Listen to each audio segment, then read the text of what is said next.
Wow, this is fun. It's fun to see Americans stand up. You know, I was just thinking signing.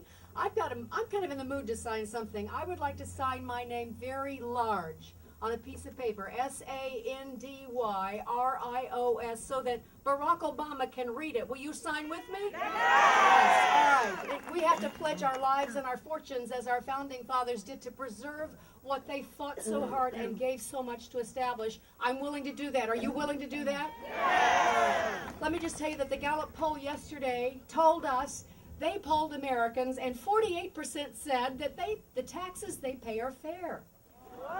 47% said the taxes they pay are not fair. But it's so interesting. About 48% of Americans don't pay any taxes. So that makes a lot of sense, don't you? That's the most reasonable Gallup poll I've ever seen.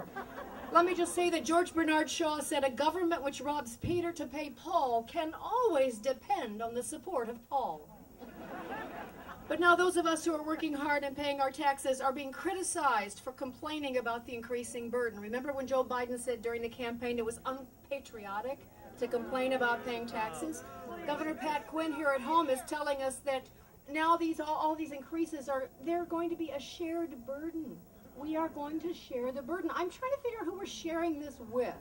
Are we sharing it with the half that pays nothing?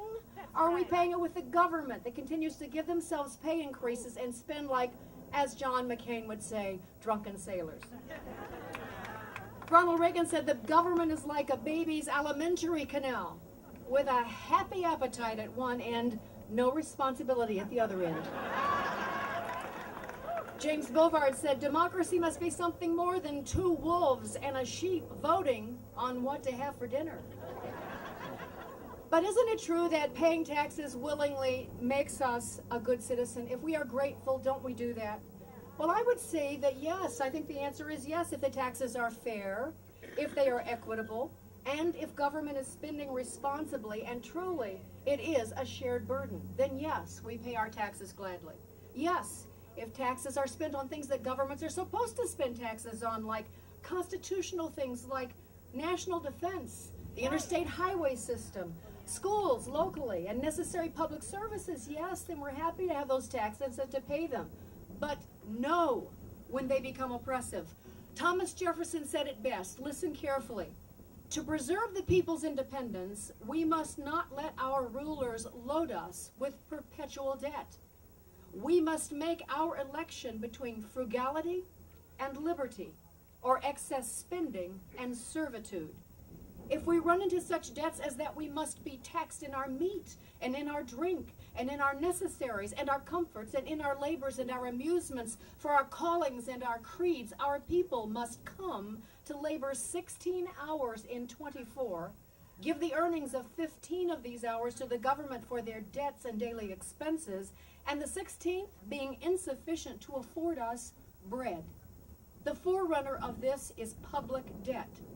Taxation follows that, and in its train, wretchedness and oppression. Thomas Jefferson, we are already working 4 months of the year to pay our taxes. The rest of it is ours. The government takes 4 months worth of our earnings.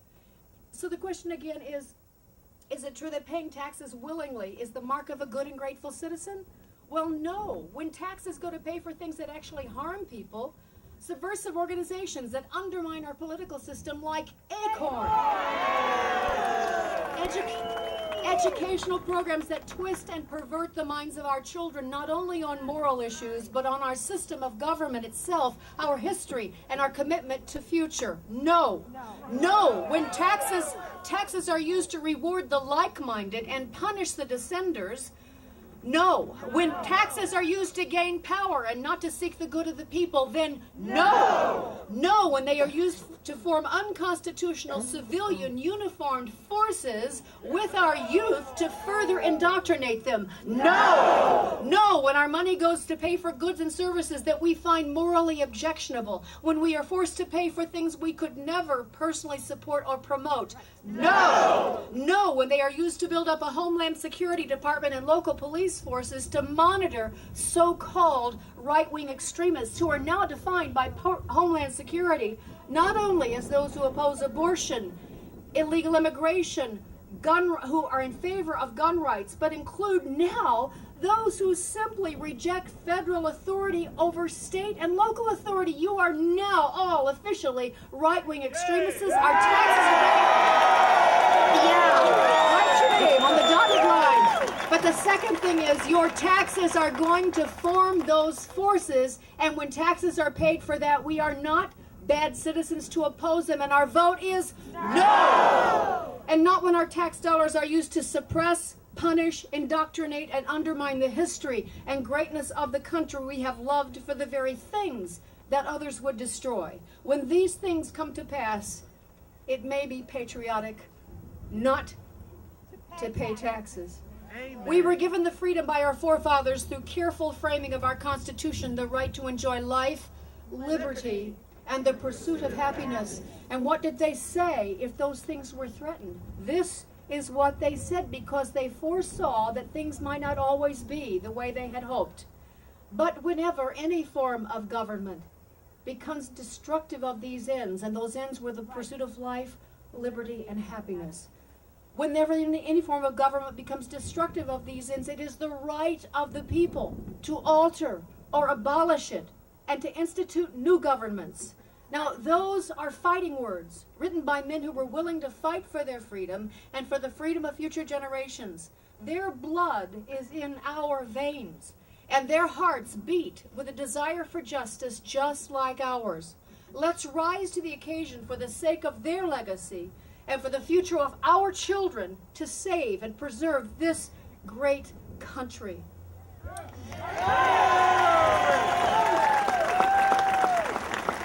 May God have mercy, mercy, mercy on us. May He forgive us for our individual and collective sins, and may we seek that forgiveness. And then may He give His blessing for all our future endeavors. God bless America.